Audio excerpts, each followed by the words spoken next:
Dalam menentukan anemia pada janin terdapat beberapa cara. Cara yang pertama yaitu kordosentesis. Cara ini memberikan kadar HB aktual. Hanya saja negatifnya dia bisa menimbulkan komplikasi perinatal dan juga menyebabkan perburukan pada aloimunisasi maternal. Cara yang kedua yaitu amniosentesis. Cara ini tidak seinvasif kordo, hanya saja negatifnya dia uh, bisa menilai anemia yang disebabkan oleh aloimunisasi maternal, namun dia pada dasarnya kurang akurat. Dan berdasarkan USG, kita juga bisa menilai adanya anemia yaitu dengan timbulnya hidrops. Namun ini adalah keadaan yang telat, di mana hidrops biasanya muncul pada saat HB di bawah 5.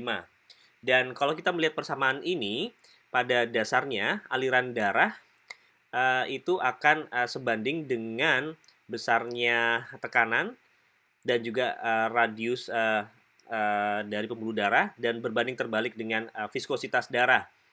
Karena formula ini sehingga anemia janin itu bisa menimbulkan viskositas yang rendah, dan viskositas yang rendah ini menyebabkan peningkatan kardiak output dan velositas juga akan meningkat. Inilah yang menjadi dasar pemikiran MCA bisa menjadi prediktif.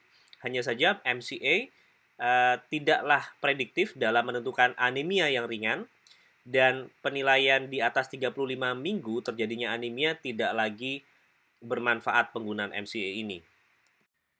Pada pengukuran middle cerebral artery, ini dilakukan pada level setingkat osphenoid, di mana janin harus dalam keadaan diam. Kemudian penggunaan color Doppler, ini kita perlu memperhatikan angle, di mana angle ini yaitu arah datangnya sinar dengan arahnya pembuluh darah itu sendiri, dan diupayakan 0 derajat.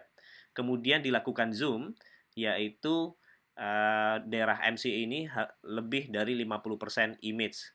Dan pada akhirnya kita akan mendapatkan nilai peak systolic MCA, dan ini akan tertera di pojok kanan. Kemudian pengukuran MCA sendiri setidaknya dilakukan 3 kali, dan PSV tertinggilah yang akan diambil. Kemudian angle correction perlu diperhatikan karena akan mempengaruhi nilai PSV MCA. Pada studi di tahun 2000 ini, Mari mencoba melakukan suatu studi non-invasif untuk memprediksi adanya anemia pada janin dengan menggunakan USG Doppler, di mana memasukkan 111 janin yang beresiko anemia. Dan dia mendevelop suatu chart di mana janin yang kadar PSV MCA-nya di atas 1,5 mol ini dianggap beresiko terjadinya anemia. Dan kalau kita lihat performance-nya untuk anemia janin yang disebabkan oleh maternal aloimunisasi, sensitivitasnya 100 dengan false positive rate-nya 12%. Kemudian untuk anemia yang disebabkan oleh parvovirus, sensitivitas dan spesifisitasnya di atas 90%. Kemudian pada suatu multicenter study di tahun 2006, dilakukan 165 fetal blood sampling dengan pemeriksaan MCA-nya, dan didapatkan akurasinya 85%. Kemudian pada tahun 2009 juga dilakukan meta-analisis dengan memasukkan 25 studi, didapatkan sensitivitasnya 75% untuk anemia berat. Pada 2019 terdapat suatu studi meta-analisa untuk menilai MCA pada janin yang belum dan telah dilakukan transfusi. Studi ini memasukkan 12 studi yang dilakukan 2008 sampai dengan 2018 dengan melakukan penilaian MCA terhadap 950.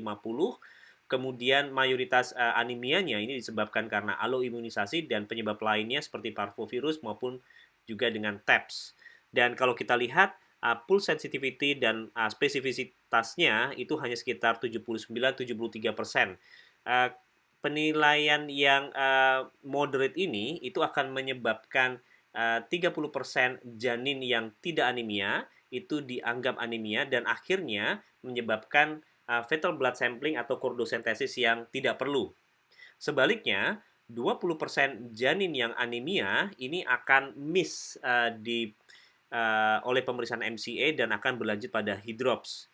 Dan kalau kita lihat performance MCA dalam memprediksi anemia berat, ini sensitivitasnya 86% pada janin yang tidak dilakukan transfusi, namun aktivitasnya menurun seiring dengan bertambahnya transfusi yang dilakukan. Begitupun juga pada anemia sedang berat, pada janin yang belum dilakukan sekitar 80% dan akan menurun dengan bertambahnya dilakukan transfusi.